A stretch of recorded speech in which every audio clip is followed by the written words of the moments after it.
Welcome to Dog Food TV. Dog Food TV is sponsored by Dog Food Store, a premium sportswear brand for Cleveland football fans. You can find that at www.dogfoodstore.com. So we're going to look at the Week 2 stats. Obviously, y'all saw the game last night. That was a game that the defense played well enough for them to win that game. Obviously, when you have a pick six and you have a scoop and score for a touchdown, that's 14 points that the defense didn't even have the opportunity to stop. Even with that, they were still in position to win the game. The play calling, I think, was questionable. We'll get into that, but we're gonna focus on these defensive statistics real quick. So let's go ahead and get into that. Get these glasses on. All right.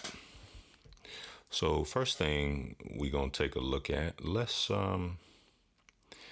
actually do a blind reveal, right? So if I take the icons off of here in the text, and I show you this first slide, this first graphic here, and you see 198 rushing yards, you see 210 passing yards. You see a time of possession of 35 minutes. And then I show you another graphic with 188 rushing yards, 203 passing yards, time of possession of 37 minutes. And I told you that one of these teams won, one of these teams lost. To take it a step further, if we stay on the same graphic, the team that rushed for 188 yards held the team that they played to 41 rushing yards, right? Let's go to the other one. And the team that rushed for 198 on this graphic held the team to 55 rushing yards. You would say that those are almost identical performances. One team won, one team lost. You probably know what it is. The first graphic was the Browns. They lost. The second graphic was the Steelers. I'm sorry, the 49ers. They beat the Steelers. That was week 1 and week 2. So if we look at the stats, the Browns rushed for 198. That's despite Nick Chubb being injured and hurt for the season, unfortunately. They passed for 210 yards. The passing game looked pretty out of sync, to say the least. They had 20 first downs to Pittsburgh's 9. They went 5 for 16 on third down, 0 for 2 on fourth down, 4 turnovers. We obviously know about the pick six. It was 2 lost fumbles, and it escapes me what that fourth turnover was. But time of possession, 35 minutes, 28 seconds. The Steelers, on the other hand, rushed for 55 yards, passed for 200 yards. They had 9 first downs, 4 for 14 on third down. They didn't go for any fourth down conversions. They had 2 turnovers. Time of possession was 24 minutes. So, again, this game, we talked about it. If the Browns were able to hold Najee Harris and the Steelers to under 70 or 80 yards, that was going to bode well, because then that means you're relying on Kenny Pickett to try to win the game. And unfortunately, a couple turnovers, a special teams mistake as far as letting a punt bounce rather than catching that. Again, I don't really know what happened there, but let's get into the quarterback comparison real quick. Deshaun Watson, 235 yards, 22 of 40, 1 touchdown, 1 interception, passer rating 70.3, QBR 16.5. Kenny Pickett, 15 of 30, 222 yards, 1 touchdown, 1 interception, QB rating of 71.8, QBR 12.3. Both quarterbacks did not look good in this game. Both quarterbacks were, for the most part, under duress, but one quarterback had a running game. The other quarterback did not. So you would think that the quarterback with the running game would have a little bit better performance. But again, I'm not really going to pile on Deshaun Watson on this one. Yeah, there were some throws that he missed that it's just like, you got to hit those. But I also didn't like the play calling. We'll start with the play to open the game. They went empty formation. I believe they had 3 tight ends on the field because I know I saw Njoku on the top end of the screen. Harrison Bryant was on the bottom, and Jordan Atkins was on the bottom as well. They split Chubb out wide. So you had 3 tight ends, 1 wide receiver. I don't know who the receiver was. And then you had Chubb.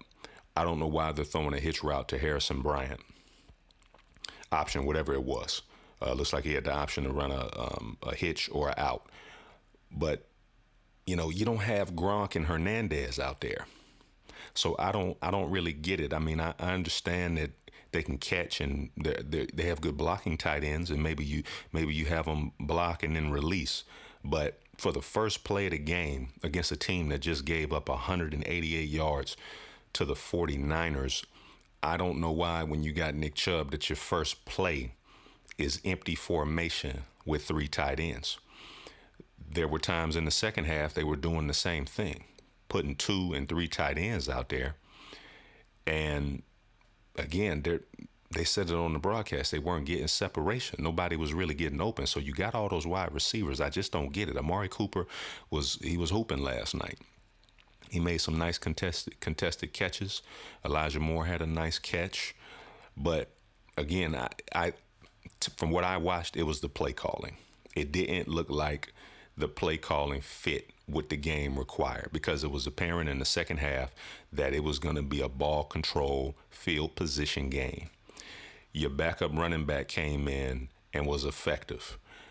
Do you know who currently gives up the most yards in the game on the ground in the league? I'm sorry. It's the Pittsburgh Steelers. They're dead last. The Bengals are right behind them. They give up the most yards on the ground through 2 weeks. Now, they played against Christian McCaffrey. They played against Nick Chubb for a quarter, maybe. But Jerome Ford put 106 on them. So the game plan, especially with them missing a defensive tackle, I don't understand why in the second half it wasn't just we just gonna run it down their throat, especially in the fourth quarter on that play action, the strip sack fumble. That needed to just be, again, and I know it's hindsight, but I was surprised they called a play, watching it in real time, called a pass play. Just run it. Even if you get stopped 2 straight times, just punt it, pin them back, let your defense go ahead and bring that game home for you. Because any objective Steelers fan will tell you their offense looked pretty destitute too. They had the big play on the busted coverage. Aside from that, they did nothing.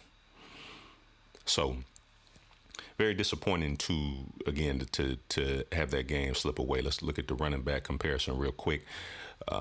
Jerome Ford, 16 carries, 106 yards. That's 6.6 yards a carry. So by my math, if you hand him the ball 3 times, he should be able to get a first down. I know this team is analytics focused. I know they had that data in real time. This is what I talked about in one of the earlier videos, that I felt like Jim Schwartz was going to shore up the defense. My biggest concern going forward, really for the rest of the season, is that the play calling is going to be plays that are called just because that is the way Stefanski wants to win. He wants to win a certain way, whatever that ideology is, whatever that scheme is, rather than adapting to the game dynamics in real time and understanding, this is the way we have to win this game. Because I think, again, this is probably an extreme example, but Tom Brady didn't need to throw it 40 times. If he needed to hand the ball off 20 times, he was going to do that. Because, even if the pass play is called, you check out of that and you run that. But again, Najee Harris, 10 carries, 43 yards. That's 4.3 yards a carry. Pittsburgh was trying to establish the run, and they had a couple of times in the game where they ripped off a couple. The defense shored it up. You have a defense. The Cleveland Browns have a defense. Speaking of which, let's take a look at that. Rushing defense rankings after week 2. Number 1, Philadelphia Eagles. Number 2, Tampa Bay Buccaneers. Number 3, the Tennessee Titans. Number 4, San Francisco 49ers. Number 5, Cleveland Browns. Number 6, Baltimore Ravens. Number 7, Indianapolis Colts. Number 8, Jacksonville Jaguars. Number 9, Dallas Cowboys. Number 10, Detroit Lions. Based on this slide, this is week 2. I think the Eagles are going to the playoffs. I think the 49ers are going to the playoffs. I think the Dallas Cowboys are going to the playoffs. Now, the Ravens, the Browns, I think one of not both of them both of them should go if they remain in the top 10 in run defense. The difference is that I think Baltimore's offense is a little bit more. You can have a little bit more confidence in them to win a game like last night. Now, hopefully the Browns is early. Hopefully they're able to correct that. You got 3 teams from the AFC South in this graphic. I don't think 3 teams from the AFC South are going to the playoffs, but you never know. We'll see. If I had to put my money on it, it's either going to be the Titans or the Colts. I would say maybe the Titans the Titans or the Jaguars. It would either be the Titans, maybe because of experience, or it would be the Jaguars because they just got there. And then you have the Lions. I think the verdict is still out on them. But, 2 straight weeks in the top 10 in run defense. Let's take a look at team defense overall. This is overall team defense after 2 weeks. Dallas Cowboys, number 1. The Cleveland Browns, number 2. Right now, the Cleveland Browns, and if you watch the last 2 games, there is no doubt they are a top 5 defense. And as you see right here, they are number 2, team defense. Dallas Cowboys 1, Cleveland Browns 2, Kansas City Chiefs 3, San Francisco 49ers 4, Buffalo Bills 5, New Orleans Saints 6, Baltimore Ravens 7, Tampa Bay Buccaneers 8, Atlanta Falcons 9, Jacksonville Jaguars 10. If there's any solace that Browns fans can take in being 1-1, it's that the Chiefs are 1-1. The Chiefs lost a game, albeit because of receivers dropping passes, not necessarily because the offense just didn't look, in sync. But, hey, in the top 5, you got teams that 4 out of 5 of those teams you could say are going to the playoffs, and hopefully 5 of 5 being the Browns if they get their offensive stuff, the kinks worked out. So a top 2 or number 2 in overall team defense. Now, I've mentioned I don't really care about pass defense, but let's take a look at it just to look at it. Pass defense rankings after week 2. You see a very similar slide. Number 1, Dallas Cowboys. Number 2, Cleveland Browns.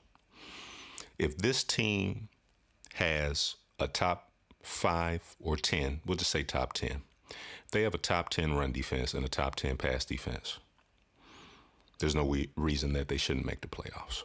If they have a top 5 pass defense and a top 5 run defense, there is no excuse. They won't go to the playoffs because of the offense with a defense like that. So Stefanski is going to have to figure it out. He's going to have to, because the last 2 weeks, last night, you can't blame it on weather. I didn't like the play calling. I didn't like the situational play calling. It did not look good, and you got the Titans coming into town. Now, this is going to be a great test of if this run defense is legit, because I don't know I think they got McCaffrey in week 5, but after that, I don't know what other running backs that they have that are going to pose a problem for them. So these first 5 weeks, if you can come out of it 4-1, 3-2, that's a good place to be after dropping a game, But you definitely can't come out of this 2-3, not with a defense like this. Not with a defense like this. It's not even an option. So, it looks like that this NFL season is going to be one of those seasons where the team that doesn't have as many season-ending injuries or goes into the playoffs healthy, those are going to be the teams that are going to make the most noise. If the Browns are able to get through the rest of the season without losing anybody else for a significant amount of time, I think they're in good shape, presented, or albeit with the qualification that the offense fixes their issues. if the offense doesn't fix their issues, this could be a wasted season. Because when you got a defense clicking and playing like that, you need competent offense play. You need offense. The explosive plays aren't really there. I just don't really get it. I'd like to see more Cedric Tillman on the field and just seeing what he can do, putting him out there. So we'll see what changes they make to the offense. But hey, the defense through 2 weeks is A+. We see it. Dallas Cowboys, Cleveland Browns, number 1 and number 2. Was that on all 3 slides? On team defense, they 1 and 2. On rushing defense, they're 5. Dallas Cowboys are 9. But then on pass defense, they're 1 and 2.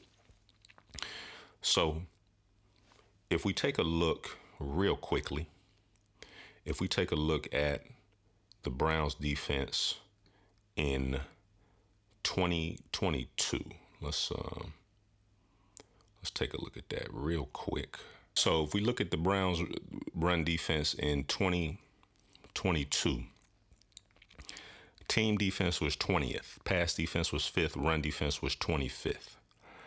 135 yards per game allowed. If they allowed,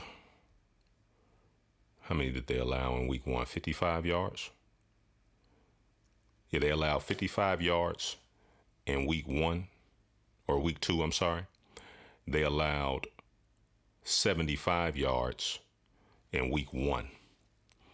So what are we looking at? It's about 130. I believe that's 130. So you divide that by 2, what's that? 65 yards a game? Through 2 weeks, they're allowing 65 yards a game on the ground. Hey, that's a playoff caliber defense. That's a Super Bowl caliber defense. Now, obviously, we're only 2 weeks into the season. We got to at least get through 8 or 9 games to really see. But defensive wise, Jim Schwartz has been magnificent in terms of the way he has a defense plan, the communication, the way they play, the aggression with which they play, the poise with which they play.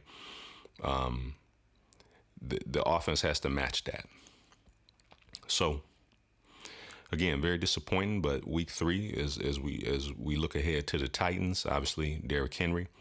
In the next video, we'll kind of do a deep dive into that matchup, look at the stats for both teams going into week 3.